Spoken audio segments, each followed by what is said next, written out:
E aí, pessoal, essa é a parte 2, então, do tópico 4, tecnologia e modelo de solo. No último vídeo, vocês ficaram aí com essa atividade em dupla para entregar. Na realidade, não é para entregar, tá? Não deixei claro lá, né? Mas é basicamente para vocês fazerem no caderno aí e tentarem resolver para título didático mesmo, tá? Não está valendo ainda daquelas 3 atividades avaliativas, ok? Então tá, imagina uma economia que inicialmente se encontra no estado estacionário, com uma taxa de investimento de S e que aumente em caráter permanente para S'. Lembrando que estado estacionário aqui, a gente também está se referindo à trajetória de crescimento equilibrado, né? Nós chamamos de estado estacionário como uma analogia ao nosso modelo de solo simples, né? Mas não tem nada de estacionado, porque agora a tecnologia faz com que a economia cresça sustentavelmente. Então, o S cresceu de S para S' em decorrente de um subsídio permanente de investimento. O que acontece com a taxa de crescimento do produto por trabalhador e o que acontece com a taxa de crescimento da tecnologia? Demonstre graficamente. Então, o primeiro gráfico que nós precisamos fazer é o gráfico muito parecido com o que nós fizemos anteriormente, né? Lá no nosso exercício do solo simples. Nós temos aqui o eixo Y, que é a minha renda por trabalhador, na verdade, a minha razão, produto, tecnologia, né? Porque nós temos Y tio, e aqui nós temos o K tio, que é a razão, capital, tecnologia, ok? Nós temos a função de produção imaginária, que está aqui, mas a gente não está vendo ela. E aí, baseada nessa função de produção imaginária, nós temos a nossa função de poupança, que é essa SY tio. E aí o governo fez uma política de aumento da poupança, ou seja, aumentou a poupança de S para S'. Então, o estado estacionário ou trajetória de crescimento equilibrado que era aqui, agora passou para esse ponto 2 aqui. O que está acontecendo, então, nesses dois pontos? Primeiro, a gente percebe, né, que nesse ponto aqui, nós temos um aumento da taxa de crescimento, né? Então, quando a taxa de crescimento aqui estava no estado estacionário anteriormente, era N mais G mais D. De repente, quando a política faz esse crescimento, a gente tem uma poupança maior aqui, ó, uma folguinha, né? Então, a economia que estava estacionada nesse ponto K estrela, ela vai continuar crescendo à direita. Vai mudar a minha taxa de crescimento tecnológico? Quer dizer, desculpem. Vai mudar a minha taxa de crescimento econômico aqui, per capita? Vai no curto prazo, né? Então, ó, aqui, onde a minha flecha está apontando, que é exatamente o estado estacionário anterior, qual que era o crescimento da renda? Era G, né? Era N mais G mais delta, mas N e D são necessidades de investimento, então não conta. Então a economia cresce a G. Quando eu tenho um aumento na poupança, quanto que é o crescimento? É maior do que aquilo, né? Agora eu vim para esse ponto aqui, ó. Aqui é N mais G mais D mais uma sobrinha. Quando a economia vai andando para a direita, essa sobrinha vai se reduzindo, tá vendo? Ó, esse espaço entre as curvas de necessidade de investimento e poupança vai se reduzindo. Então, vai chegar num ponto em que a economia vai voltar para um estado estacionário aqui, em que o crescimento vai voltar a ser N mais G mais D. Então, mesmo com o progresso tecnológico, mesmo que haja esse componente de crescimento sustentável na nossa economia, o Solow ainda chega na conclusão de que o governo não pode fazer nada, que ele não tem efeito sobre as políticas de longo prazo de crescimento econômico. Ele só consegue aumentar o nível de crescimento, né? Porque antes o PIB estava aqui, ó, e agora o PIB estava aqui, mas a taxa de crescimento voltou para a linha que era N mais G mais D, ok? Então, esse gráfico aqui mostra muito mais claro essa transição na taxa de investimento, olha só. O aumento na taxa de investimento de S' aumenta a taxa de crescimento temporariamente, enquanto a economia transita para o estado estacionário. Então agora, ó, a minha taxa de crescimento que estava aqui, né, ela veio para cá, ó, nesse ponto X. E aí eu vou andando para a direita, para a direita, para a direita, até que ela volta a essa linha N mais G mais D. Então, percebam que se essa linha preta aqui, horizontal, é minha taxa de crescimento, N mais G mais D, é que eu estava crescendo no primeiro estado estacionário, daqui para cima é uma taxa maior, né? Então significa N mais G mais D mais X. Digamos que eu cresço X mais aqui. Só que esse X vai ficando cada vez menor, ó, quando o tempo vai passando.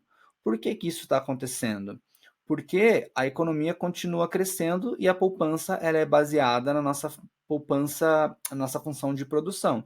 Então é a mesma ideia da nossa dinâmica de transição que nós tivemos lá no outro exercício. Uma vez que o G é constante, o crescimento mais rápido de K TIL ao longo da trajetória de transição implica que o produto por trabalhador aumenta mais rápido do que a tecnologia. O que isso quer dizer? Fica muito mais fácil olhando nesse próximo gráfico aqui, ó. Então, até o tempo T estrela aqui, ó, a nossa economia estava crescendo em G, certo? Então, a gente está crescendo aqui, G, G, G, G. De repente, a gente faz aquela política, o que acontece? A nossa taxa de crescimento dá um salto, ó, vem para cá. E aí ela começa a decair com o tempo. Por quê? Porque a tecnologia está crescendo, mas a população ela continua crescendo na mesma taxa, a necessidade de investimento também. Então, como essa necessidade vai aumentando, o efeito desse crescimento vai se diluindo com o passar do tempo. Então, está aqui, ó, comportamento da taxa de crescimento do produto por trabalhador ao longo do tempo. O produto por trabalhador aumenta num primeiro momento, aqui no tempo T estrela, mas com o passar do tempo ele acaba voltando de novo para aquela taxa G. Então, não importa o que o governo faça, no fim das contas, é o progresso tecnológico que manda no crescimento econômico. E aqui nós temos o efeito acumulado, olha só. Nós temos que a economia estava crescendo nessa linha aqui, ó. Como eu tive um salto, né, na poupança, o que aconteceu? Eu fiz isso aqui, ó. Mas até essa transição, pode ver que aqui eu tenho uma inclinação menor, né? A inclinação aumenta aqui, ó. Então eu fico mais inclinado, só que ela começa a cair a inclinação até que nesse ponto ela volta a ter a inclinação que tinha anteriormente. Então esse pedacinho aqui é o efeito sobre o nível. O que isso quer dizer? O nível do PIB aumentou. Eu tinha um PIB de 1 milhão, eu fui lá para 1 milhão e 500, né? Porque eu tive um aumento da minha poupança. A taxa de crescimento do PIB aumentou? Não, no fim das contas ela voltou a ser G. Claro que é G sobre o 1.500 agora, né? Então a economia está mais rica do que estava antes. Mas eu não tive um efeito de longo prazo sobre a taxa de crescimento, tá? Então tá aqui, ó. Efeitos acumulados sobre o crescimento para mostrar o que acontece em nível, em logaritmo, do produto por trabalhador ao longo do tempo. Então está mostrando o logaritmo só para que a gente consiga olhar essa inclinação de uma maneira mais apropriada, né? Num gráfico aqui que consiga caber aqui dentro. Mas a ideia é mostrar que a minha taxa de crescimento, que era essa inclinação aqui, essa segunda linha tem a mesma inclinação, ó, tá vendo? Essa linha aqui e essa linha aqui são inclinadas da mesma maneira. Nesse espaço de tempo aqui, ó, eu tenho um efeito de transição, em que momentaneamente a taxa de crescimento foi um pouquinho superior, mas depois ela acabou voltando para o nível que estava anteriormente. Antes da mudança na política econômica, o produto por trabalhador está crescendo a taxa constante G, de modo que o logaritmo do produto por trabalhador aumenta linearmente. No momento da mudança na política T estrela, o produto por trabalhador começa a crescer com mais rapidez. Esse crescimento mais veloz continua temporariamente até que a razão produto tecnologia atinja seu novo estado estacionário. Nesse ponto, o crescimento retorna ao seu nível de longo prazo, G. Em resumo, no modelo de Solow, as mudanças de política não têm efeito de crescimento no longo prazo, mas podem ter efeito sobre o nível. Então, se vocês decoraram lá para o modelo de Solow simples que as mudanças de política não tinham efeito no longo prazo, é só manter a mesma lógica. Mesmo com o modelo aumentado para a tecnologia, as políticas não têm efeito de longo prazo, só tem efeito de curto prazo na taxa de crescimento ou efeito de nível. O que isso quer dizer? Nível é a quantidade de PIB, taxa é a taxa de crescimento do PIB. Então, haver um aumento na poupança fez com que o nível do PIB aumentasse. Realmente a economia está mais rica. Agora, a taxa de crescimento continua G, que era dependente da tecnologia e só da tecnologia que depende.